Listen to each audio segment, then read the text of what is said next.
saya menyatakan iman saya bahwa saya sudah jadi pengikut Yesus, benar-benar terjadi satu perpecahan dalam rumah tangga saya. Anak-anak saya yang lain, tidak nomor 1 dan nomor 2, tidak bisa menerima kenyataan ini. Dan benar-benar anak saya yang pertama nangis berhari-hari, bahkan mungkin sampai saat ini pun dia masih menangisi saya. Karena dia katakan, "Ibu, kalau ibu murtad seperti begini, saya nanti kalau ibu meninggal, saya tidak bisa mendoakan ibu, saya tidak bisa yasinkan ibu. Karena kita sudah berbeda keyakinan." Saya bilang, "Nggak usah kamu khawatirkan, nggak usah kamu tangisi ibu. Ada orang-orang lain, saudara-saudara seiman ibu nanti yang mengurusi ibu, jangan khawatir." Tapi toh dia tetap menangis dalam setiap doanya, setiap sujudnya dia bilang, dia menangis. Bukan hal yang mudah buat saya, bukan hal yang mudah. Dan setiap malam saya berdoa, "Tuhan, selamatkan anak cucu saya, selamatkan mereka Tuhan. Jangan kau biarkan mereka berjalan di dalam sampai terjatuh di dalam jurang kekelaman Tuhan. Tuhan, selamatkan mereka. Aku percaya kalau Engkau menyelamatkan aku, Engkau juga akan menyelamatkan anak cucuku, karena Engkau sudah meteraikan mereka dengan kuasa darah Tuhan. Jangan biarkan mereka tersesat Tuhan." Satu pergumulan yang berat buat. Ya, shalom teman-teman yang terkasih. Puji Tuhan, kembali lagi bersama saya di channel DM News. Ya teman-teman yang terkasih, dalam video kali ini kita akan kembali menyaksikan lagi kesaksian dari seorang murtadin yang sungguh luar biasa ketika dia mengambil satu keputusan dalam hidupnya untuk meninggalkan keyakinan lama dan kemudian percaya kepada Yesus Kristus sebagai Tuhan dan Juru Selamat dalam hidupnya. Karena seorang murtadin ini merupakan orang yang sangat taat dengan ajaran agama lamanya, bahkan orang yang sangat fanatik dengan agama, dan banyak pergumulan, persoalan, penolakan dari keluarganya ketika ia percaya kepada Kristus, dan anak-anaknya juga, mereka tidak mau kalau ibu murtad dan percaya kepada Yesus Kristus. Tetapi bagaimana kemudian ia percaya kepada Kristus, alasan-alasan apa saja atau apa penyebabnya sehingga seorang murtadin yang sangat taat ini boleh percaya kepada Yesus Kristus sebagai Tuhan dan Juru Selamat dalam hidupnya? Ya, supaya kita tidak makin penasaran, ya mari kita sama-sama saksikan apa saja alasan ketika dia percaya kepada Yesus Kristus. Tanpa berlama-lama lagi, ini dia videonya. Tuhan Yesus memberkati.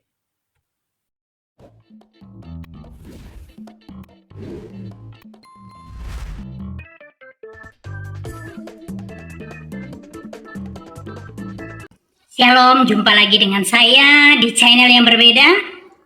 Channel saya tentang kesaksian, betapa besarnya kuasa Tuhan di dalam kehidupan kita manusia. Oke, hari ini saya mau share tentang kenapa sih aku menjadi seorang yang murtad. Nah, sesuai dengan latar belakang foto saya ini foto kurang lebih sekitar 11 atau 12 tahun yang lalu. Karena saya murtad sudah 10 tahun. Banyak orang yang tidak menemukan jawabannya kenapa Nelinda murtad. Banyak sekali yang bertanya, dan hari ini aku bikin videonya biar kalian tahu kenapa saya murtad. Karena mereka tahu bahwa aku orang yang tidak percaya pada Yesus Kristus. Aku bukan orang yang percaya pada Yesus Kristus. Aku seorang muslim yang taat, sholat 5 waktu, tepat waktu, berpuasa di bulan Ramadan. Saya orang yang rajin puasa Senin Kamis, dan saya rajin berwirid. Sehingga banyak orang yang tidak percaya, kok bisa Nelinda kok murtad? Ya, mau murtad atau apapun, saya mau bilang bahwa hidup kita manusia ada di tangan Tuhan. Tuhan yang mengatur hidup kita, bukan manusia. Jadi tidak usah Anda murtad-murtadin saya, kafirin saya soal mati saya hidup, mati saya masuk neraka atau masuk surga. Itu adalah kuasa Tuhan. Dan saya percaya saya diselamatkan karena saya percaya pada Yesus Kristus. Nah, ceritanya begini. Saya punya seorang teman dari Bali, namanya Bu Ayu. Beliau seorang Katolik, dan pada waktu dia datang di saya, dia sedang punya pergumulan dan dia minta tolong sama saya untuk mengantarkan dia pada seorang teman, sepasang suami istri teman saya yang pendoa di Temanggung. Jadi saya telepon Dokter Lisa, "Dok, ini ada Bu Ayu mau minta didoain, dia punya pergumulan." Oke, katanya besok aja datang. Jadi besok saya ke sana, saya ngantarkan ke sana, dan sebelum ke rumahnya beliau berdua, saya mampir sholat asar dulu karena saya belum sholat asar. Saya sholat asar dulu baru saya ngantar dia. Dan ketika sampai tiba di rumahnya beliau, Bu Ayu sharing dengan mereka dan saya duduk terpisah tempatnya dengan mereka. Kemudian saya dengar Dokter Irawan bilang, "Mah, mari kita doakan Bu Ayu." Jadi saya melihat mereka berdua menumpangkan tangan di atas kepala Bu Ayu. Mereka berdoa dan saya hanya melihat aja gitu. Oh, begini cara orang Kristen berdoa. Tapi tiba-tiba ada suara yang bisikin di hati saya. "Orang berdoa kok kamu mentelam?" Saya ada rasa malu, terus saya merem aja. Tapi bukan berarti saya ikut mereka berdoa, no. Tidak. Ketika saya merem itu, saya merasakan ada juga orang menumpangkan tangan di kepala saya. Saya pikir, Ibu Dokter Lisa atau Dokter Irawan ngapain? Kan aku nggak minta didoain. Kenapa mereka doain aku? Aku pikir gitu. Ngapain sih orang Kristen nih? Aku pikir gitu. Terus aku coba micingkan mata saya untuk melihat kakinya. Kan bisa terlihat kakinya Dokter Lisa atau Dokter Irawan. Saya micingkan mata saya dan saya melihat jubah putih yang bersilau. Masih berpikir saya begini, jin siapa sih yang siang bolong begini, kok masih ada jin kayak begini gitu. Siapa sih? Penasaran saya, dan saya mengangkat wajah saya untuk melihat, dan benar-benar saya buka mata saya. Saya mau lihat wajahnya dengan jelas. Jadi saya tidak micingkan mata lagi, saya langsung melihat gitu. Dan saat saya melihat dia, di saat itulah saya lemas, badannya seperti tidak bertulang dan saya terjatuh dari sofa. Saya tersungkur jatuh. Yang saya lihat adalah Yesus Kristus. Wajahnya seperti yang saya kenal waktu saya kecil dulu. Wajah itu tidak asing buat saya. Dan orang inilah yang datangin saya 4 tahun sebelum hari itu. 4 tahun berturut-turut. Dia selalu datang di tidur saya. Tapi saya selalu reject. Karena saya pikir itu kan hanya mimpi, itu kan bunga tidur. Dan saya tidak mempercayai itu. Jadi saya reject dari pikiran saya. Dan saya tidak menganggap sesuatu hal akan terjadi. Dan hari itu, hari ketika Bu Ayu didoakan, di saat itu, saya didatangi Yesus. Saya lihat dengan mata kepala saya sendiri, saya melihat Yesus. Dan saya tidak berdaya, saya tidak bisa mengendalikan tubuh saya. Saya terjatuh karena saya rasanya seperti tidak bertulang, hanya seonggok daging. Saya benar-benar tidak bertulang. Di situ saya menyadari bahwa saya hanya sebagai manusia biasa yang tidak punya kuasa apa. Saat itu saya menangis dan saya bilang, "Oke, saya kembali menjadi anak." Dan saat itu saya bilang, "Jadikan aku alatmu." Saya tidak tahu kenapa saya mesti ngomong begitu. Sekarang baru saya tahu, ternyata itu Roh Kudus yang mengajarkan aku. Dan tadi yang menegur saya melihat mereka doa, itu juga Roh Kudus. Sekarang saya semakin mencintai dia. Pergumulan saya sebelum saya di jamaat luar biasa. Saat saya memutuskan, jadi saya bercerai tahun 2010, bercerai secara resmi. Jadi di saat kita dalam proses beberapa bulan itu, saat itulah saya di jamaah Tuhan. Sehingga saya bisa kembali ke Kristen, tapi saya menguruskan perceraian itu sampai akhirnya kita bercerai. Ya, kalau ditanya kenapa sih bercerai? Karena ada pergumulan yang tidak bisa kita selesaikan dan tidak ada titik temu pada saat itu, sehingga kami memutuskan untuk berpisah. Anak kami 3 orang dan semuanya muslim, dan muslim yang taat. Sebelum orang rame-rame berjilbab, berhijab seperti sekarang, saya dan anak-anak saya sudah berhijab. Buktinya itu, foto saya. Foto saya cantik-cantik semua berhijab. Dan setelah saya menyatakan iman saya bahwa saya sudah jadi pengikut Yesus, benar-benar terjadi satu perpecahan dalam rumah tangga saya. anak-anak saya yang lain tidak nomor 1 dan nomor 2 tidak bisa menerima kenyataan ini. Dan benar-benar anak saya yang pertama nangis berhari-hari, bahkan mungkin sampai saat ini pun dia masih menangisi saya. Karena dia katakan, ibu, kalau ibu murtad seperti begini, saya nanti kelak kalau ibu meninggal, saya tidak bisa mendoakan ibu, saya tidak bisa yasinkan ibu. Karena kita sudah berbeda keyakinan. Saya bilang, nggak usah kamu khawatir, nggak usah kamu tangisi ibu. Ada orang-orang lain, saudara-saudara seiman ibu nanti yang mengurusi ibu, jangan khawatir.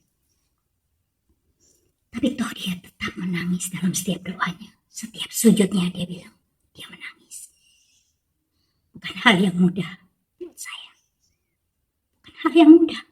Dan setiap malam saya berdoa, Tuhan, selamatkan anak cucu saya. Selamatkan mereka, Tuhan. Jangan kau biarkan mereka berjalan ke di dalam sampai terjatuh di dalam jurang kekelaman, Tuhan. Tuhan, selamatkan mereka. Aku percaya kalau Engkau menyelamatkan aku, Engkau juga akan menyelamatkan anak cucuku, karena Engkau sudah menceraikan mereka dengan kuasa darah, Tuhan. Jangan biarkan mereka tersesat, Tuhan. Satu pergumulan yang berat buat aku, karena aku bisa mendoakan orang lain, tapi anakku sendiri, darah dagingku sendiri, bagaimana?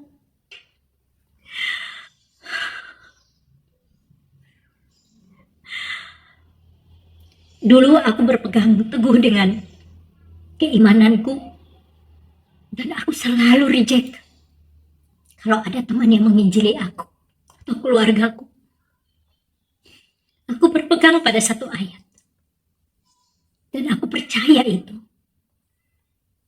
Aku yakin bahwa agama yang aku anut adalah agama yang benar. Agama Kristen, betapa bodohnya orang-orang Kristen. Percaya sama Yesus yang manusia biasa. Dan setahu saya apa yang diajarkan Ustaz saya bahwa Alkitab itu sudah dirubah. Walaupun saya tidak tahu yang aslinya di mana. Saya bukan orang yang percaya kepada Yesus. Karena saya berpegang pada satu ayat pendek dalam Al-Quran. Bismillahirrahmanirrahim. Qul huwallahu ahad, Allahu samad, lam yalid wa lam yulad wa lam yakul lahu kufuwan ahad. Allah itu esa, Allah itu satu dan tidak diperanakan. Bagaimana mungkin Yesus dikatakan Tuhan?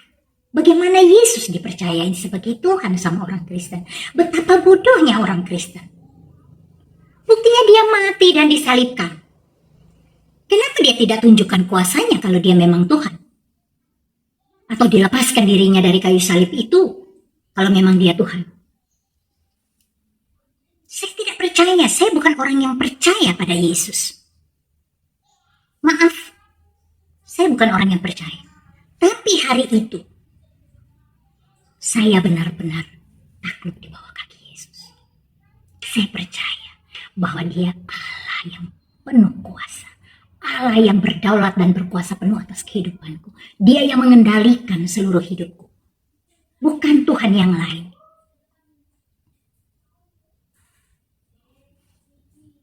Banyak hal saya alami. Saya banyak mengalami Tuhan. Saya mengalami Yesus luar biasa. Dan saya tahu di dalam nama dia ada kuasa yang besar. Di dalam nama dia ada mukjizat. Saya alami. Saya bisa katakan begitu. Saya mau cerita juga tentang bagaimana nasib jilbab saya. Semua relasi saya tahu saya seorang muslimah. Dan saya berhijab. Sebelum orang lain berhijab, saya dan anak saya sudah berhijab duluan.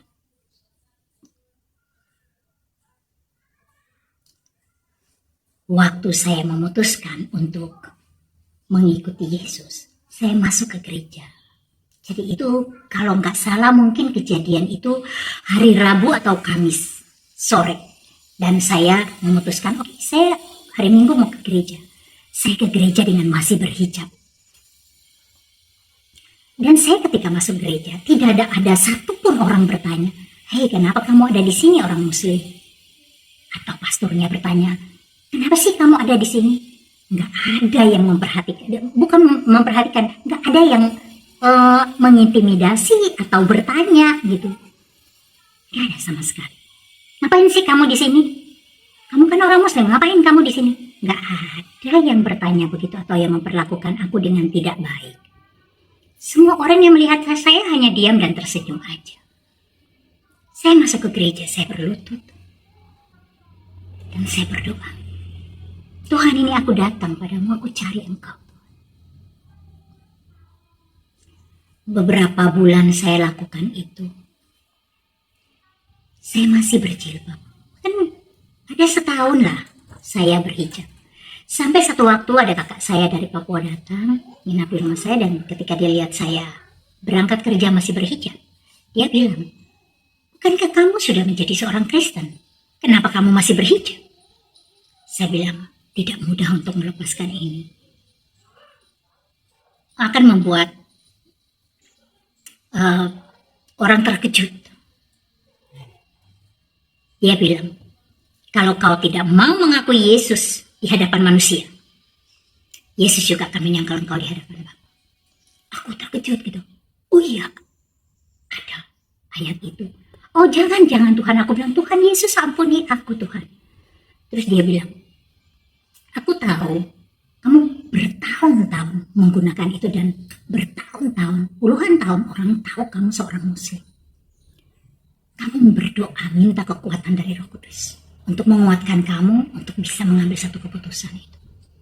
Itu kurang lebih 2 atau 3 bulan kemudian saya berdoa terus minta untuk Tuhan kasih kekuatan dan keberanian buat saya untuk menyatakan kebenaran ini. Dan akhirnya aku berani melepaskan hijab itu. Ketika aku bertemu dengan relasi saya, banyak orang yang kaget. "Loh, kok nggak berhijab?" Dan aku bercerita, "Maaf, aku sudah setahun menjadi pengikut Yesus. Aku sudah menjadi seorang Kristen. Aduh, sayang banget Bu, sayang banget loh. Ibu lepaskan iman ibu, sayang banget loh Bu. Ibu kan tahu, kalau ibu murtad seperti begini, kemana jalannya, arahnya? Neraka jahanam loh Bu. Sayang loh Bu.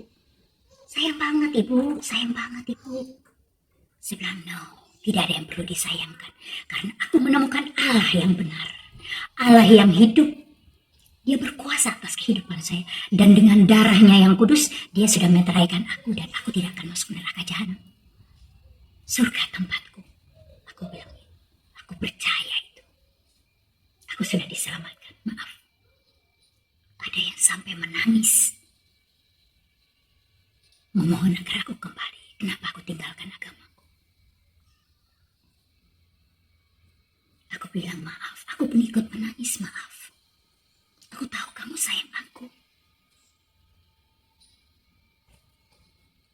Tapi maaf, kalau kamu minta aku untuk kembali lagi, maaf. Aku mengalami Tuhan. Dia nyata dalam kehidupan saya. Dia benar-benar saya lihat dengan mata kepala saya sendiri. Saya alami dia.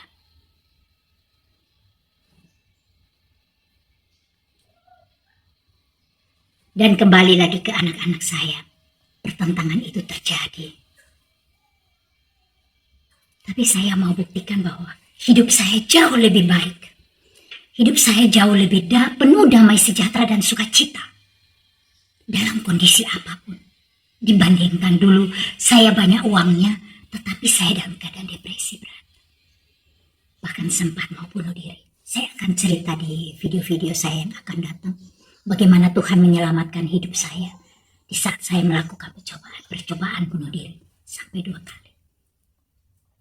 Bagaimana Tuhan menyelamatkan saya. Bagaimana ketika saya ekonominya sedang terjatuh. Bahkan saya di minus.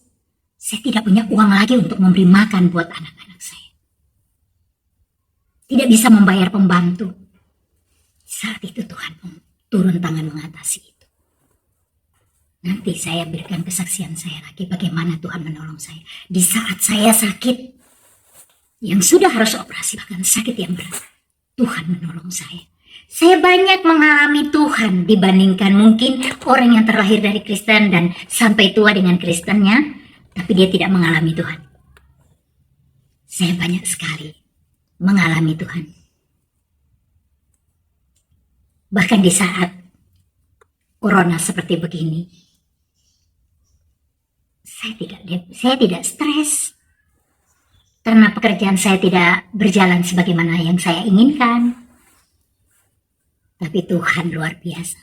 Sukacita damai sejahteranya terus ada di dalam sini. Saya bisa terus ada sukacita. Itu kenapa? Roh Kudus ada di dalam aku. Saya bukan orang Muslim yang KTP. Dan itu semua orang yang mengenal aku tahu siapa aku. Tolong setelah video ini saya rilis, jangan Anda murtadkan aku, kafirkan aku, menghujat aku. Karena hak untuk memilih agamaku adalah pribadi aku, bukan kamu. Agamamu, agamaku. Tidak perlu menghujat dan tidak perlu kalian membesar-besarkan apabila ada orang Kristen menjadi mu'alaf. Karena tanpa Anda tahu, tidak perlu kami besar-besarkan. Lebih banyak lagi orang Islam yang masuk agama Kristen. Kenapa? Karena mereka mengalami Tuhan. Mereka merasakan jamahan Tuhan. Bagaimana Tuhan menjamah hidup mereka. Bagaimana Tuhan Yesus menolong mereka.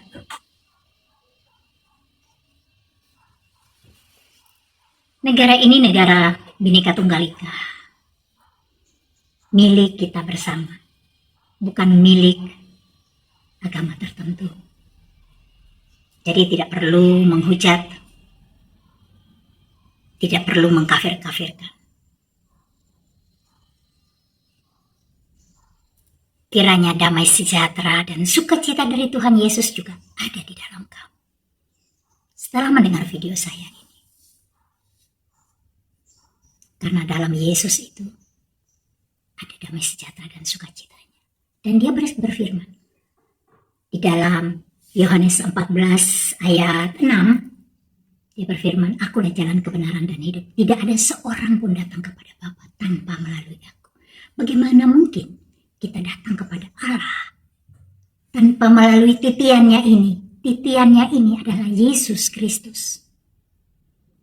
Dialah yang menjadi penghubung antara kita dengan Allah. Kenapa? Karena kita manusia sudah jatuh di dalam dosa. Sudah ada jurang pemisah antara kita dan Tuhan. Dengan Allah Bapa. Walaupun kau teriak-teriak di sini, ya Allah, ya Allah, ya Allah. Ya Allah, tolong aku. Tapi ada jurang pemisah antara kita. Allah kudus dan kita orang berdosa. Tidak mungkin bersatu. Harus ada jembatannya. Dan jembatannya ini adalah Yesus Kristus. Yang menyambungkan kita. Tanpa dia kita tidak akan nyambung ke Allah.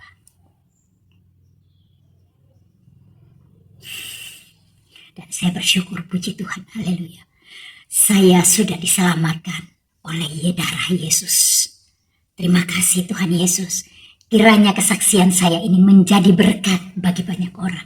Yang masih ragu di sana, percayalah bahwa di dalam Yesus segala persoalanmu akan dituntaskan. Diberi jalan oleh Yesus. Bukan berarti bahwa kalau kamu menjadi pengikut Yesus, masalah beratmu, jadi kamu mengalami di dalam hidup itu tidak mengalami masalah. No, justru di dalam menjadi pengikut Yesus banyak sekali masalah yang akan menerpa. Tetapi kita pegang firman Tuhan. Dia berjanji bahwa walaupun di lembah kekelaman sekalipun, aku akan menyertai engkau sampai akhir zaman. Tuhan ada menyertai kita. Jadi kita tidak perlu takut. Dalam masalah sesulit apapun, Tuhan ada. Luar biasa Tuhan Yesus itu. Aku banyak sekali mengalami Tuhan Yesus. Aku banyak sekali mengalami dan banyak sekali berkat yang Tuhan berikan buat aku. Aku percaya kamu yang masih ragu mendengar video saya ini, kamu lebih percaya dan mengambil keputusan mengikuti Yesus, jalan kebenaran itu. Jangan ragu. Jangan takut diintimidasi Tuhan ada menyertai kamu. Apabila kamu menangis di kakinya, minta ampun sama Tuhan dan percaya, aku terima Engkau sebagai Tuhan dan Juru Selamatku. Bertakhta dan berkuasalah dalam hidupku. Jadilah pemegang tunggal hidupku. Dia yang berkuasa. Jangan takut, dalam masalah sesulit apapun, pasti Dia kasih solusinya. Karena Dia Allah yang luar biasa, Allah yang dahsyat, Allah yang tidak pernah meninggalkan perbuatan tangannya. Aku percaya Tuhan punya cara untuk menyelamatkan anak cucuku. Mungkin bukan sekarang, mungkin bukan besok, mungkin bukan tahun ini, mungkin bukan tahun depan. Tapi Dia punya cara untuk menyelamatkan anak cucuku. Aku dapat, bahkan mungkin aku sudah tidak ada di dunia ini. Tapi aku percaya Dia sudah meteraikan aku dengan darahnya. Anak cucuku yang lahir dari rahimku, yang mengalir darahku, juga akan diselamatkan Tuhan. Itu doaku. Dan aku percaya itu. Terima kasih sudah nonton video saya. Kiranya ini menjadi berkat bagi banyak orang. Terima kasih. Puji Tuhan, luar biasa kesaksian yang sangat menguatkan, sangat memberkati kita semua. Ya teman-teman, ada satu firman Tuhan yang saya mau bagikan kepada kita semua. Dalam Mazmur pasal 23 ayat 1-6, demikian firman Tuhan. Tuhan adalah gembalaku, takkan kekurangan aku. Ia membaringkan aku di padang yang berumput hijau. Ia membimbing aku ke air yang tenang. Ia menyegarkan jiwaku. Ia menuntun aku di jalan yang benar, oleh karena namanya. Sekalipun aku berjalan dalam lembah kekelaman, aku tidak takut bahaya, sebab Engkau besertaku, gadamu dan tongkatmu, itulah yang menghibur aku. Engkau menyediakan hidangan bagiku di hadapan lawanku. Engkau mengurapi kepalaku dengan minyak, pialaku penuh melimpah. Kebajikan dan kemurahan belaka akan mengikuti aku seumur hidupku, dan aku akan diam dalam rumah Tuhan sepanjang masa. Luar biasa. Ya teman-teman, itu dia tadi kesaksian yang luar biasa dari seorang murtadin dan juga firman Tuhan yang kita sudah dengarkan. Kiranya itu boleh menjadi pengharapan kita kepada Kristus dan juga boleh memberkati kita dan iman kita semakin bertumbuh, semakin teguh di dalam mengikut Tuhan Yesus dalam kehidupan kita. Dan tentunya kita sebagai orang percaya, kita juga harus menjadi berkat bagi orang lain, sehingga lewat sikap karakter kita boleh memberkati orang lain. Dan tentunya kita juga harus menjadi saksi Kristus dimanapun kita berada. Ya teman-teman, saya ucapkan terima kasih juga kepada teman-teman semua yang selalu dukung perkembangan channel ini.